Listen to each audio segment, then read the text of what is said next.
Hi mga coffee, for today's video, mag-unboxing tayo ng tabletop drum grater. So, unboxing time!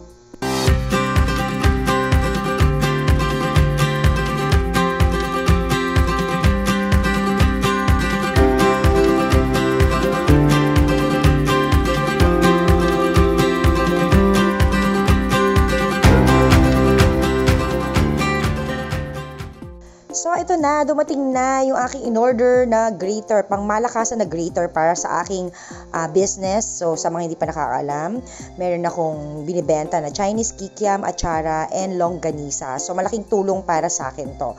At ayan na siya. So, ito pangmalakasan na dahil marami talaga yung aking ginigrate na mga ingredient para dun sa aking Chinese kikiam and achara. So, nakakatuwa kasi yung dati kong ginagamit, medyo nasama yung daliri ko, baka maubos yung daliri ko. At least ito, mas safe siya gamitin. Ayan, nakikita nyo naman. Mas maganda siya, 'di ba? At bukod doon, syempre yung capacity na magagawa niya, mas malaki at mas mabilis. Hindi tayo masyadong masasakitan ng kilikili sa pagkadkad. Ayan, kasi ito iikot mo lang, makakapag-grate ka na at mas marami ka nang mag-grate. So, 3 different kind ng blade ang meron to. So, ito buksan ko na and makikita nyo, ang color na pinili ko ay color red. By the way, ayun nga, nakita nyo na ba sa picture, available siya in 3 different color, green, blue, and of course, itong red. Tapos may iba-iba siyang klaseng blade. Ito, ayan yung isa, pabilog na medyo malaki-laki ang kanyang ilabas ko muna bago natin explain isa-isa. So, lagay ko lang muna ito yung handle. Then, very siya, magaan, lightweight. Tapos ito yung pinaka body, yung drum na sinasabi. Okay, wala na. Ano na lang to, ayan, tabletop drum grater. So, ito yung kanyang manual kung paano gamitin and paano i-assemble. Ayan, madali lang naman din siya i-assemble kasi ilang peraso lang naman to para hindi ka mahirapan, hindi ka gaya ng mga iba na maraming tornilyo. So, ito salpak-salpak lang. So, ito ay ang sarap paputok nyo. Ang sarap patunogin. So, ayun nga gaya na sabi ko, ito yung isa na medyo bilog-bilog na malaki-laki siya. Natutuwa talaga ako dito sa pop na to. Nung bata ako, pinaglalaroan ko talaga yan eh. Ngayon, ito, ayan. Tapos ito, mas malalaki. Tingnan natin, open natin. Ito ang mas malaki naman na bilog na pwede natin gamitin sa achara para sakto lang yung size niya and hindi tayo masyadong mahihirapan din mag-grate. So, ito yung pinaka-body. So, dito natin ilalagay yung ating i-grate, yung ating gagadgarin. And, ang kagandahan nito, ayan, nakatayo siya. Ganyan lang siya. Simpleng-simple, madaling gamitin, 'di ba? Yan, lalagay nyo lang dito yung kung ano yung i-grate nyo.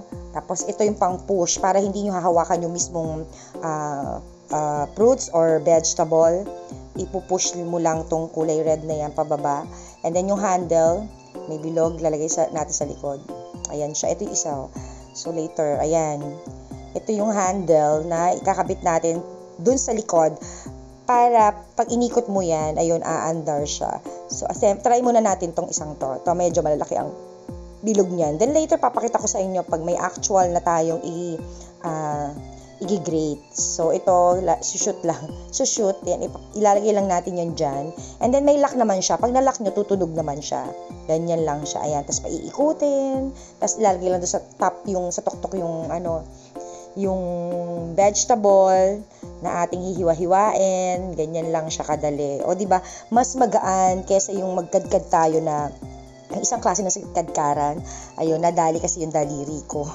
Kaya sabi ko, ay meron palang gantong nabibili na mas mabilis, mas convenience, hindi tayo mahihirapan at mas marami tayong magagawa. Sa ngayon kasi, kailangan ko ng mabilisan. Syempre, dahil ilan yung mga ginagawa natin na Chinese kikiam. So, para mas mabilis ang production, ito, malaking tulong to. And then, yung pinihit ko na yun na button, yun naman yung panghigpit na para hindi gumalaw yung ating grater pag nilagay natin sa lamesa, nagsasak siya.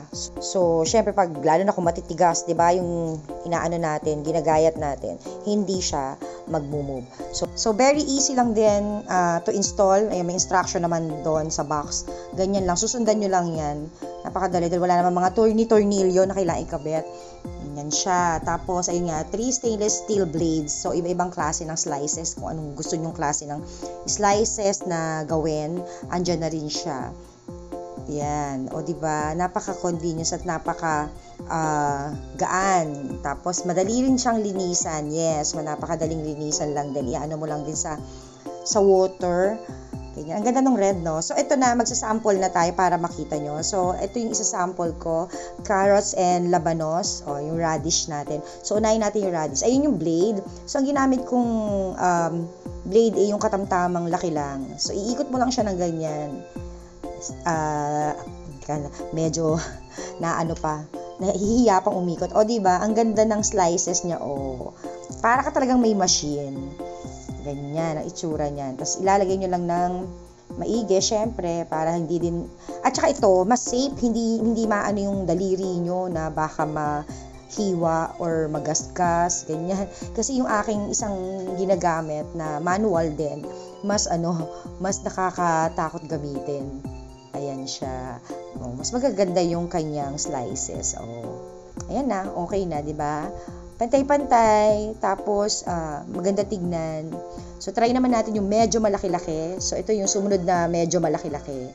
Okay din siya. Oh. Ang bilis, 'di ba? So, mga saglit mo lang talaga gagawin 'to. Marami kang magagawa. At hindi pa nakakapagod gawin kasi nga magaan lang siya iikot. Tapos ayan, very ang pagkaka-slice niya, pare-pareho. Ayan oh. Diba? So, ito, ginagamit ko to for my atsarang labanos. Yan ang gagamitin ko. Mas malalaki siya at may bites pa, kitang-kita. O, diba? Nice? Ayan. Napakagaan sa buhay. Pampagaan ng buhay. Tapos, itong carrots naman, ayan. Yung pa-slice naman, ganyan ko naman ini-slice yung carrots ko. Pwede rin to sa potato. Pag mojos, no? Pang mojos. Ayan, okay din tong slicer na to. So, ayan, syempre, alam niyo naman, kung gusto niyo rin ng ganyan, check my comment section for the link. Iano ko sa inyo kung saan ko ito nabili. At murang-mura lang ha. Imagine, napakamura lang. Kayang-kaya ng bulsa. Lalo na kung lagi naman kayong gumagamit ng ganito. Huwag nyo nang pahirapan yung sarili nyo. Ganito na yung bilhin nyo. Ganitong klase na yung bilhin nyo. At kung gusto nyo matikman ang aking masarap na produkto, ayan, atsarang labanos, Chinese kikiam, and longganisa, send us PM lang or ilalagay ko sa comment section ang link ng aking Facebook page. Order na! God bless everyone! Take a breath, it's summer, summer. Smell the perfume in the air. Loving how the days are longer. Sit out on the porch, dear.